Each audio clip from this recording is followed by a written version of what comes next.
Yo, this is SoulDrum86 bringing you another video.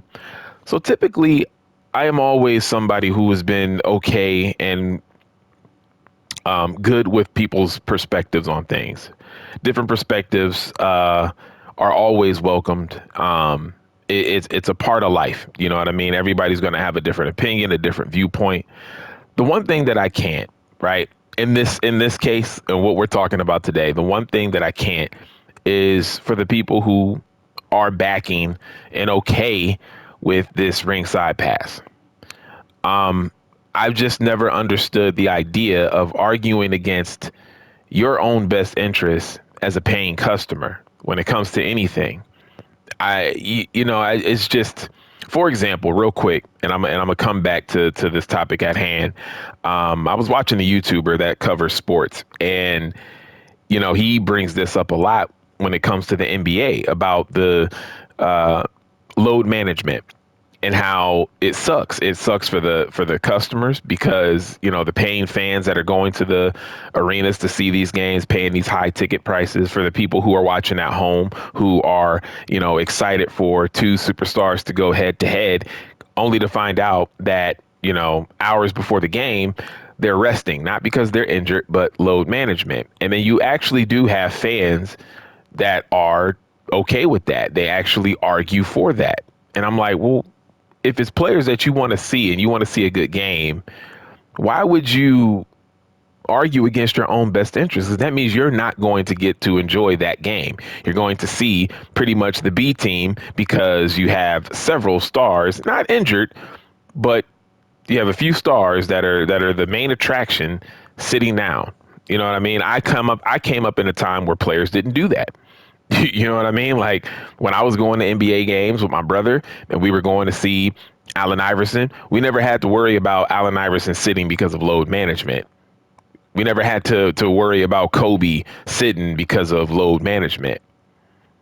And so I look at this ringside pass, right? Let's take it back to 2K. I look at this ringside pass and I look at the fact that a couple years ago, several years ago, hell, even last year, if you were to ask every 2K player what they wanted in the game, a ringside pass is something that nobody ever wanted.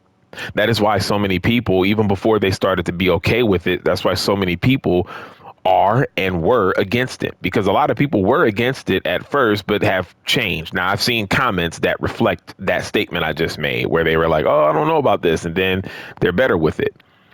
But nobody ever told 2K, yeah, charge us $150 for this game.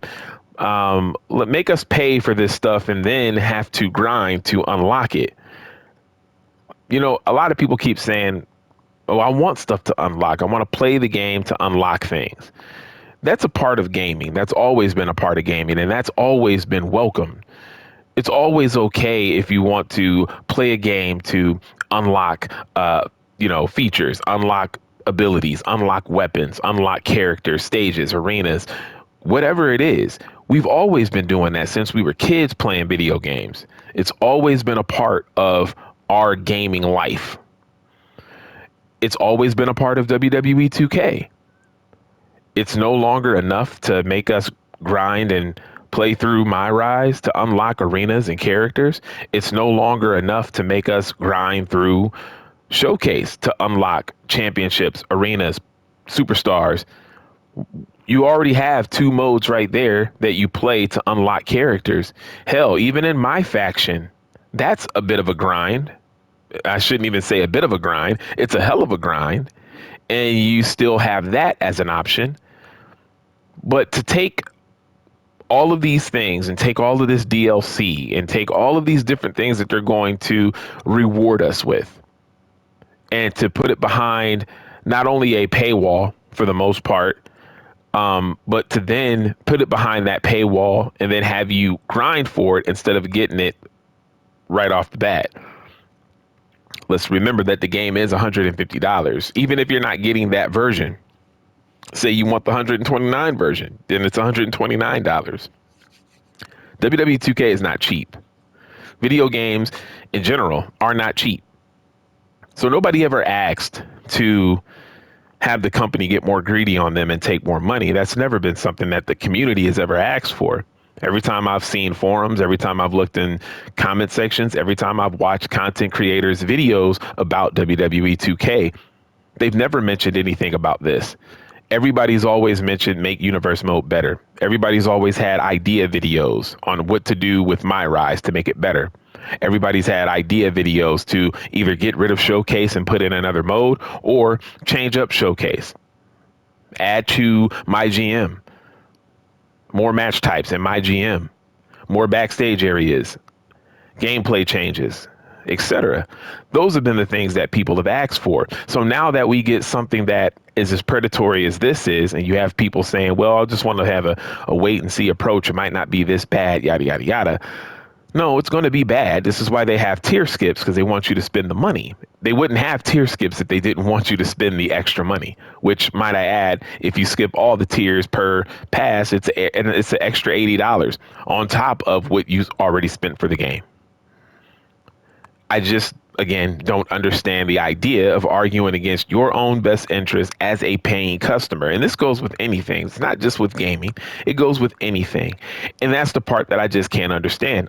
Listen, I get that that people are going to have a different opinion. I get that people are going to see things differently. And the last thing that I want to kind of touch on in this video, and I'll try to make this as quick as possible. And I'm speaking for myself, but I've also seen this comment from people who are subscribed to me. I've seen it in other videos, but right now I'm just going to be speaking for myself. And if you can relate, you can relate. WWE 2K's gameplay, though we all know how to play the game, we all know how to win matches. I personally play on the hardest difficulty, just so that, the game can feel more challenging.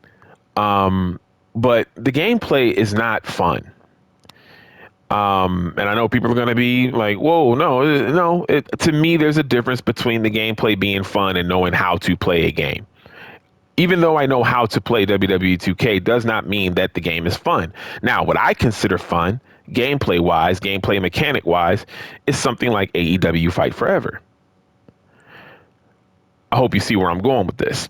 So with all of the matches that you have to play, with all of this grind, the one thing that people aren't thinking about, there's two things people aren't thinking about, is burnout. And they're not thinking about the fact that even though people criticize AEW Fight Forever for having 3-minute matches, 2-minute matches, 5-minute matches, like tops, that's pretty much all you could do. Even though having it on a harder difficulty, I have been able to have matches in AEW Fight Forever last about 10 minutes tops. I don't think I've ever really gone over that. Maybe I have. I think I have had a couple of 15-minute, just depending on the match type and being able to kick out and all that other stuff. Like, that was a real big factor on if I was going to be able to make the match, extend. But for the most part, and what I personally always loved about Fight Forever is if you only have a little bit of time to play, you can cut on that game and get through a crap ton of matches in such a short period of time. But you had fun doing it. In my opinion, you had fun doing it. The way the gameplay was, it's not as complex as WWE 2K. Trying to set people up for certain moves isn't as complex. With 2K, you start to set up for a move, like say you're trying to do something on the table and then the CPU reverses and then you have to get ready to set them up all over again. It takes time. Like it's like, yes, you do have a like full level of control when it comes to 2K, like pressing the button to lift them up on the turnbuckles and all of this other stuff. All of that is all good and well. But just imagine having to play all of these extra matches to grind, and you have to play all of these 10 to 15 minute and maybe even sometimes 20-minute matches. I've had matches last so long in 2K. 2K is not a game that is built for quick matches. Even if you do as much as you can settings wise, people are going to be playing the hell out of this game and they're going to get burned out. And that's the thing that I don't think people are really thinking of. Now, the way that we play the game, we're taking our time. We are just kind of able to kind of flow the way that we want to flow, right? We get into My GM and we do setups after setups after setups. Setting up your night, setting up your roster, setting up feuds, all of this stuff. Every time you play, same thing with universe mode. So yes, even though you can earn RXP doing these things, it's the fact that, okay, you have to look at, well, man, how many matches do I have to do, in my universe mode? Because normally I wouldn't play every match. Well, now I might be in a situation where I do have to play every match because I have to play this number of matches to get this amount of RXP to then unlock this thing. And so, say if you put the game on very easy, right? You put it on easy. I can't even remember if I think there's what is easy, medium, hard, and legendary or something like that. So, what if you put the game on easy and you try to do as much as you can to make sure your opponent doesn't kick out, even though when you change that setting, they still end up kicking out a crap ton. It only works for like a little bit. And yeah, because I tried to set up in my universe last year because I wanted to try to have some really quick matches in my night, but that wasn't the case because they were just constantly kicking out of everything. Made it very frustrating to play. Um, so here's the thing. It's like, not only are you having to play these extra matches, it's not a game that's built like AEW Fight Forever, where if you needed to play a bunch of matches, you can get a ton of matches done in like 15, 20 minutes alone in AEW Fight Forever. You know how many matches I would do in like 15 to 20 minutes of playtime in AEW Fight Forever? Don't let me play that game for a half an hour, then I'm really having a lot of matches. And AEW Fight Forever was a game where it was only going to be that one game, which is why they called it Fight Forever. And it was going to be a game that continuously updated. It was also supposed to continue to update items in the store, which they failed to do. But everybody was building up all of this money. One of the main reasons why it was so easy to build up currency in AEW Fight Forever was because the matches were quick. And so because the gameplay was fun and fast paced, it led to, okay, I want to play another match and I want to play another match and I want to play another match. A part of the reason why WWE 2K, aside from the way that the game play like is and the controls and everything like that, aside from all of that, when it comes to WWE 2K, are you really going to be able to do that many matches? Way more than you ever have before, possibly. And you have to play these matches out for 10 to 15 minutes. Matches in WWE 2K are not short. When I was uploading gameplay on my channel and I was uploading gameplay of like 2 to 3 minutes, maybe even 5 minutes of a match, highlights that I had, I was cutting those matches down from 15 minutes to 3 minutes, 20 minutes to 4 minutes, etc. I was having some very long matches and I didn't always necessarily want to. It's just very hard to end the match. And then on top of that, if you do want to get a 5-star match, it does have to go longer. Because what if your star rating counts on RXP? What if the difficulty setting counts on for RXP? For to get more, to get the most. So people that are okay with it, are you really going to be okay with playing the game that much, with playing these long drawn out matches that much? I think at first you'll be okay with it, but I do believe that eventually, like I keep saying, there is going to be a burnout. There is going to be a level of burnout. It's inevitable. It's inevitable.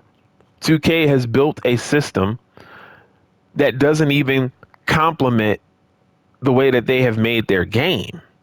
Now, if 2K was something that was more like AEW Fight Forever in terms of the gameplay, in terms of how quick a match can go, then it'll be a little bit different. But now you're really going to be asking for a lot of time. People are going to have to be playing this game for a long time. Can you imagine only being able to do like, what, maybe 4 matches in an hour? Maybe? When in AEW Fight Forever, you would be able to do a ton of matches within an hour because of the 3 minute increments.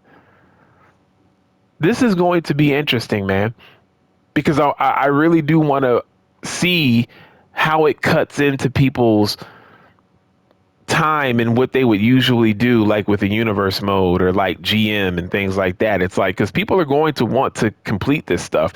You have completionists in the gaming community all over every genre. There's completionists.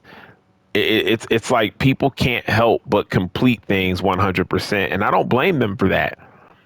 You have a sense of accomplishment, right? You feel satisfied. You ever play those games like Spider-Man and you beat it, and it'll say at the end of it, even though you finished the game, the main part of the game, it'll still say that you have like 20% left to complete. Like you'll be like at 80%. For a lot of people, they're going to be like, ooh, I got to do those side missions so I can 100 complete it, like 100% complete this game. And so you're going to have the same thing with these WWE fans and playing, WWE 2K fans and playing this game. You're going to have people that, yes, there's going to be some people that might pick and choose what they, want to go for and like unlock, but still, you're already going to be playing this game a lot, because the biggest lie ever told that the devs said that this year was they want people to play the game more. No, you want money. You don't want people to play the game more. You want money, because you already know that there's a ton of players that play 2K all year and they've never had an issue with playing the game all year. Again, guys, I understand unlocking items as you play a game. That's never been a bad thing. That's always been welcome. The problem is the way that they're doing it this year.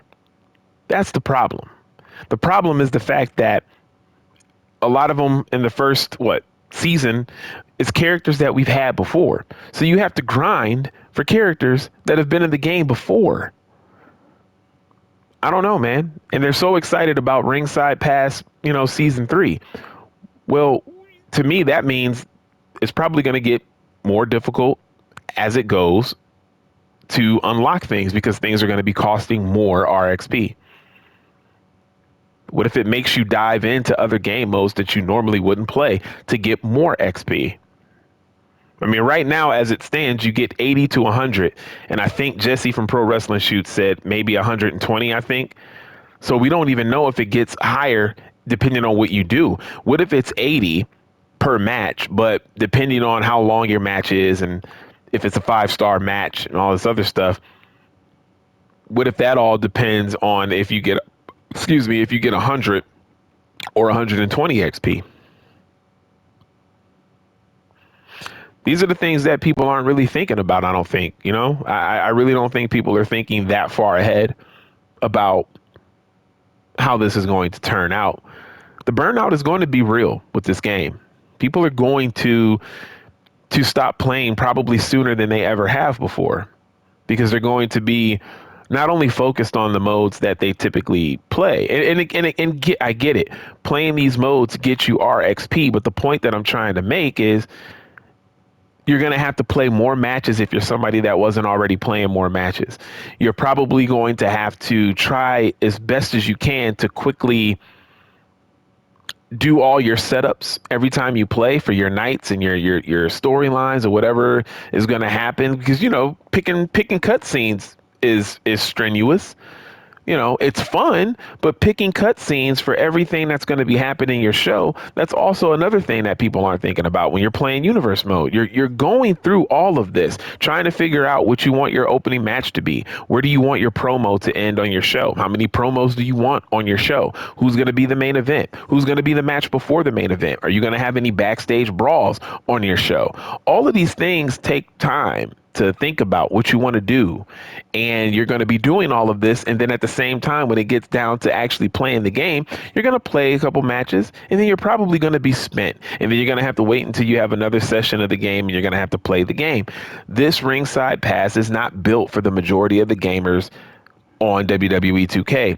It's built for people who might be younger and they don't have all the responsibility in the world yet. They may not even have a job yet. They might be, I don't know, still in high school or younger. They can probably do this. But people with families, people with 9-to-5s, people that get tired from work, people who simply want to decompress in other ways before they put on the game. Some people don't always just go to the game, because sometimes you have other things. Adulting is real. Adulting happens. So, we'll see how this experiment turns out. Man. So, I mean, look, it's kind of interesting. I even heard Matt in one of his videos today, as I'm recording this, he even said that sometimes he might only get an hour to play. So that's an hour of playtime to try to build RXP to unlock things. How many hours is somebody really going to put towards this game on a weekly basis, on a daily basis? Like, how is this going to work, man? I don't know. I personally, I'm against it. And I just think that it's against every fan's best interest. Even if you're somebody who's for it, it's against your best interest, man. Anyways, it's your boy Soul Drum 86. Let me know what you feel in the comments, and I'm out. Peace.